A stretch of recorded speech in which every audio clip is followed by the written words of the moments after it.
এখন all India secular ফ্রন্টের শ্রী মোহাম্মদ নওশাদ সিদ্দিকীকে তার বক্তব্য রাখার জন্য অনুরোধ করছি।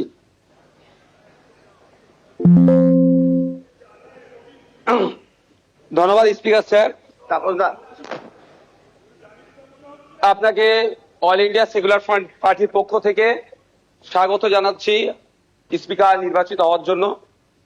আমরা আশা করব আগামী 5 বছর আপনার নেতৃত্বে এই অগাস্ট হাউস তার গরিমাকে বহন করে চলবে এবং সাথে সাথে আমরা যারা বিরোধী আছি তাদের সর্বোৎকৃষ্ট জায়গা, মতামতের জায়গা হচ্ছে এই অগাস্ট হাউস।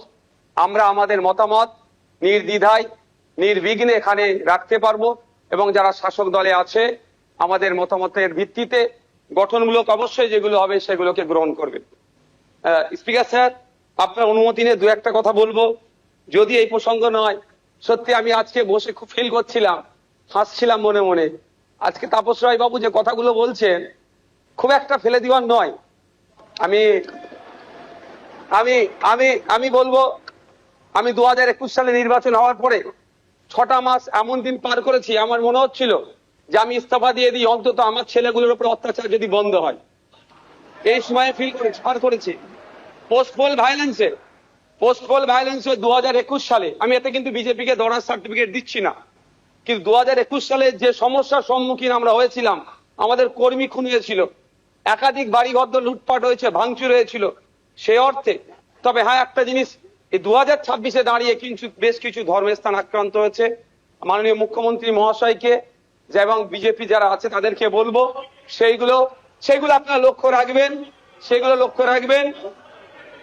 আজকে এই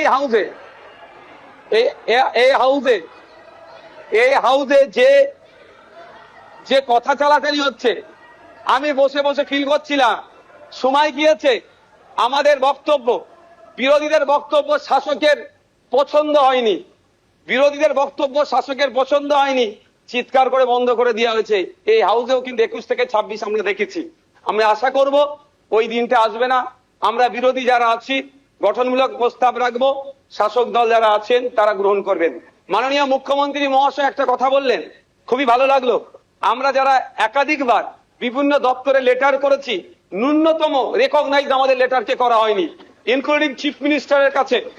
আজকে যে কথা বলেছেন এটাকে আমি স্বাগত জানাচ্ছি, যে উনি অন্তত কথা বলেছেন যে মিনিস্টাররাও রিকগনাইজ করবে, অর্থাৎ প্রাপ্তি স্বীকার করবে। আর একটা কথা উনি বলেছেন অল্প হলেও কাজ করব। আমরা বিরোধী, আমরা পজিটিভ কথা বলবো, রাজ্যের স্বার্থে বলবো, রাজ্যের জনগণের স্বার্থে বলবো। অহেতুক বিরোধিতা করার জন্য বিরোধিতা আমরা করব না। সুতরাং মুখ্যমন্ত্রী মহাশয়কে বলবো, অল্প নয়, আমরা যেগুলো আর্গুমেন্ট করব, আমরা যে ডিমান্ডগুলো রাখবো, ব্যক্তি স্বার্থের জন্য নয়, মানুষের স্বার্থে, নির্বাচিত হয়ে এসেছি তাদের স্বার্থে, সেগুলো আপনি পুরোপুরি যদি আমাদের জন্য, বাংলার মানুষের জন্য করেন, আমরা আপনার কাছে অবশ্যই কৃতজ্ঞ থাকবো। আবারও মুখ্যমন্ত্রী মহাশয়কে ধন্যবাদ জানাবো। দীর্ঘদিনের স্বপ্ন এটা আমাদের সকলেরই, যে আমাদেরকে নির্বাচিত করে এই হাউসের মধ্যে পাঠাচ্ছে। মাসের শেষে আমরা 1,21,000 টাকা নিয়ে বাড়ি যাচ্ছি। আমরা সেই জনগণের জন্য কি রোল প্লে করছি, কি বক্তব্য দিচ্ছে হাউসের মধ্যে? না, হাউসের মধ্যে এসে শুধু সময় কাটিয়ে চলে যাচ্ছি। যে আপনি লাইভ স্ট্রিমিং এর যে কথা বলেছেন, এটাও আমি আপনাকে কৃতজ্ঞতা জানাচ্ছি, স্বাগত জানাচ্ছি। এটা হওয়াটা খুবই দরকার ছিল। বাংলার মানুষ অন্তত আগামী নির্বাচনগুলোতে তাদের জনপ্রতিনিধি হিসাবে কাদেরকে চুজ করবে, কেমন মানুষকে পাঠানো দরকার, তারা যেখানে বাংলার আইন তৈরি হচ্ছে আগামী 5 বছর বাংলার শিক্ষা, স্বাস্থ্য, কর্মসংস্থান থেকে শুরু করে কৃষকের রুজি রুটির প্রশ্নে, প্যারা টিচার থেকে শুরু করে বিভিন্ন ক্ষেত্রে সমকাজের সমবেতন নিয়ে, এক কথায় আগামী 5 বছর বাংলা কিভাবে চলবে, বাংলার মানুষের স্বার্থে কি আইন তৈরি হচ্ছে, আইন পজিটিভ, একটু ছোট করুন।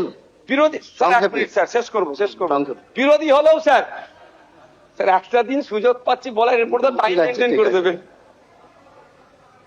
তো স্যার সেই জায়গাগুলো লাইভ যেটা আছে সেটা আমি স্বাগত জানাচ্ছি। আমি আবারও আপনাকে ধন্যবাদ জানিয়ে বলবো, বহুদলীয় যে গণতন্ত্র আছে সেটার পূর্ণ মর্যাদা দিয়ে আমাদের মতো ছোট্ট যারা বিরোধী আছি তাদেরকে পরিসর দেবেন। ধন্যবাদ।